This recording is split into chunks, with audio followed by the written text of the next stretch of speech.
बनाने जा रही हूँ भी यानी कमर काकड़ी। उसमें डालूंगी ये प्याज, टमाटर और हरी मिर्च। पहले इसको पकाऊंगी।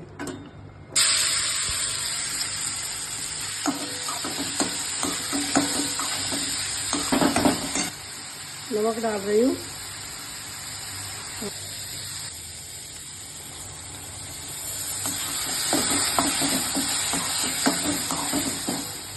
मसाले, पहले लाल मिर्च, हल्दी, धनिया पाउडर और घर का पिसा हुआ गरम मसाला जरा सा।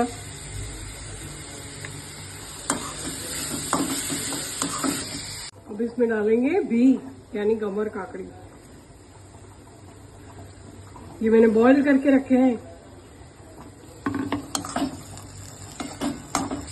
बन गए हैं हमारे घी, हेल्दी और ताकत वाले।